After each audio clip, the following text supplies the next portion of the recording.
अस्सलाम वालेकुम। Today we will derive Gibbs phase rule. ठीक है, गिब्स फेज रूल जो हमने पढ़ा था कि F is equal to C minus P plus two होता है, हम इसकी डेरिवेशन करेंगे आज।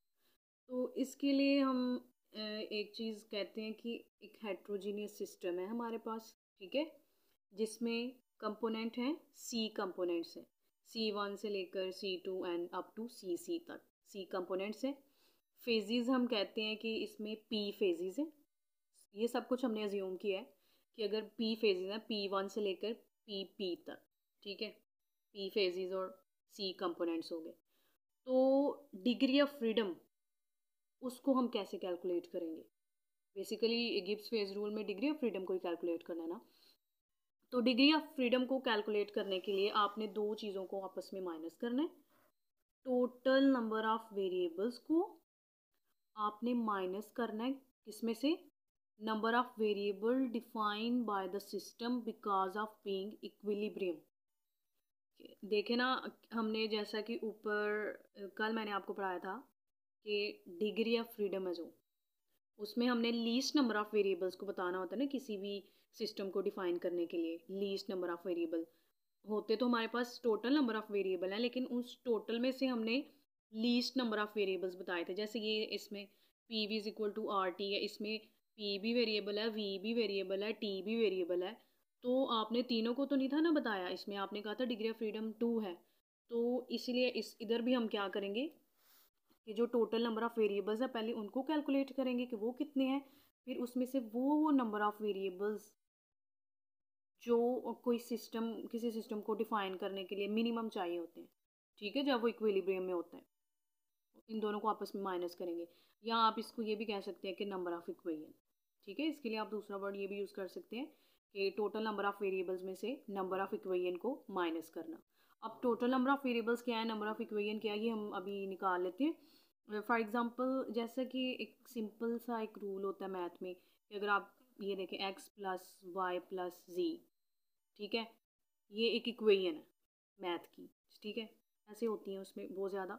तो अगर आपको x और y वेरिएबल, तीन वेरिएबल है ना x y z, अगर आपको x या y इन दोनों वेरिएबल्स का पता हो तो आप थर्ड वेरिएबल को निकाल सकते हैं ना। Yes, you can find. यानी अगर आपके पास तीन वेरिएबल्स हैं, ये तीन वेरिएबल्स थे आपके पास, लेकिन मैंने कहा है कि अगर आपको दो का पता हो तो थर्ड वाला आप निकाल सकते हैं। ठीक है, अगर आपके पास दो वेरिएबल हैं और आपको एक का पता है, ठीक है, तो आप जो एक रह गए उसको आप निकाल सकते हैं। तो इसी तरह टोटल नंबर ऑफ वेरिएबल्स में हम क्या करेंगे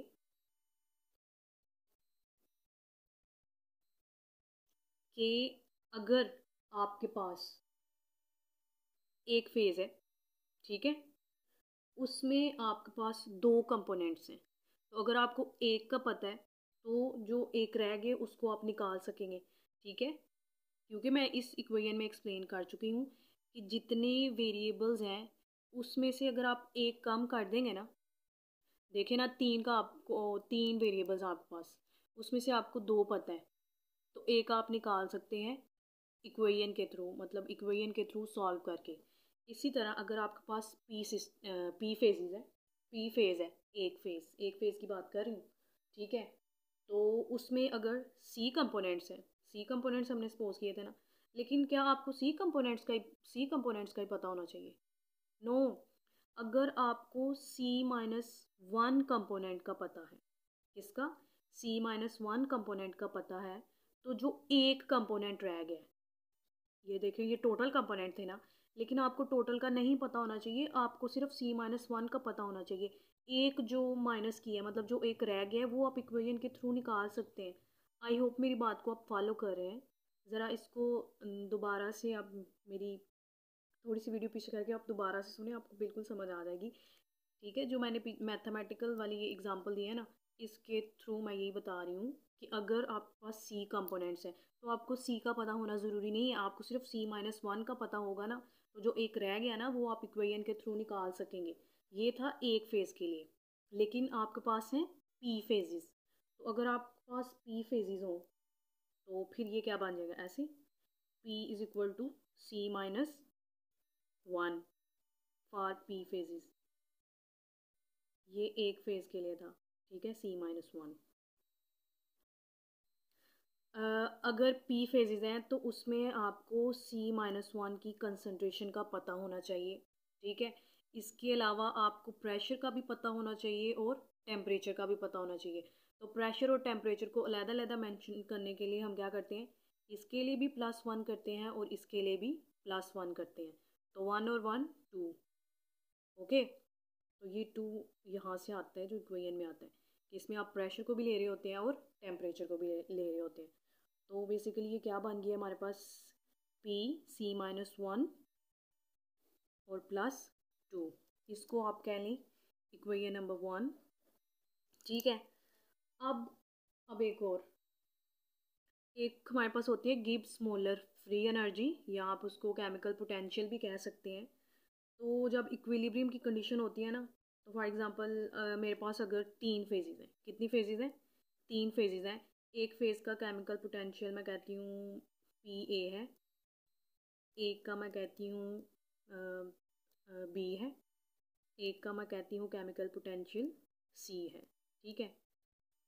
तो ये हो गए केमिकल पोटेंशियल, दिस इक्विलिब्रियम की कंडीशन है, ठीक है।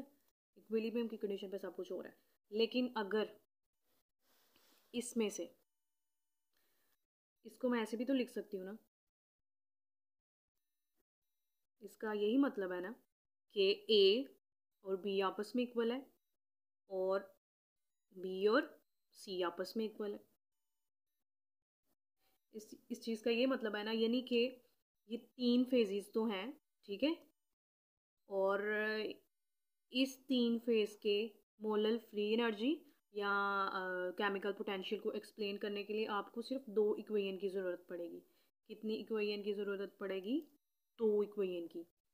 तो इसी तरह अगर आपके पास आपके पास एक कंपोनेंट है, ठीक है, एक कंपोनेंट, जैसे ऊपर हमने एक फेज से स्टार्ट किया था ना, फिर पी फेजेस पे गए थे। अब मैं कहती हूँ कि अगर आपके पास एक कंपोनेंट है, ठीक है, तो उसमें आपको, देखिए 3 फेजेस के लिए हमें 2 इक्वेशन का पता होना ज़रूरी था। तो अगर आपके पास, मतलब एक कम होगी ना फिर से, जैसे इसमें एक कम हुआ था। इसी तरह अगर आपके पास पी फेजेस हैं तो आपको पी का पता होना ज़रूरी नहीं है, आपको सिर्फ P-1 का पता होना चाहिए, ठीक है। एक आप ऑटोमेटिकली इक्वेशन से निकाल सकते हैं ये। इसी तरह अगर आप, लेकिन हमारे पास एक कंपोनेंट नहीं है, हमने सपोज किया हुआ है C कंपोनेंट्स, ठीक है। तो अगर हमारे पास C कंपोनेंट्स हैं, फॉर C कंपोनेंट्स हम क्या करेंगे, C यहाँ पे लगा देंगे और P-1। अब यहाँ पे मैंने टेम्परेचर और प्रेशर को भी तो लिया था और उनका 2 लगाया था, यहाँ पे क्यों नहीं लिया, क्योंकि जब हम केमिकल पोटेंशियल की बात करते हैं ना, molal free Gibbs molal free energy की, तो उसमें टेम्परेचर और प्रेशर जो है ना वो कांस्टेंट होते हैं, ठीक है। तो इसको आप फिर यहाँ पे कह देंगे इक्वेशन नंबर 2। तो ये देखें ऊपर आ जाए यहाँ पे कि डिग्री ऑफ फ्रीडम के लिए हमने क्या करना था, टोटल नंबर ऑफ़ वेरिएबल्स में से number of equation basically minus कर देनी थी। तो ये वाला जो पोर्शन था ऊपर वाला, ये टोटल नंबर ऑफ़ वेरिएबल्स का था। और ये जो केमिकल पोटेंशियल वाला था ना, ये जो नंबर ऑफ इक्वेशन है, ये वो वाला पोर्शन था, ठीक है। ये नंबर ऑफ इक्वेशन वाला पोर्शन है। यानी यहाँ पे मैंने बताया था ना कि 3 फेजेस हैं उनका, ये केमिकल पोटेंशियल था जो आपस में, यहाँ गिब्स मोलल फ्री एनर्जी भी आप इसको कह सकते हैं। तो ये आपस में इक्वल है ना, तो इसको एक्सप्लेन करने के लिए आपको 2 इक्वेशन की ज़रूरत पड़ी थी। तो अगर आपके पास C कंपोनेंट है तो आपको C-P-1 इक्वेशंस की ज़रूरत पड़ेगी। तो सिंपल आपने क्या करना है, 1 और 2 को आपस में मतलब माइनस कर देना है। तो ये हम माइनस करेंगे। अब दिस वन, ये हमारी वो है पहली C-1 + 2, आप माइनस कर देंगे इसमें से 2 वाली, ये वाली C-P-1।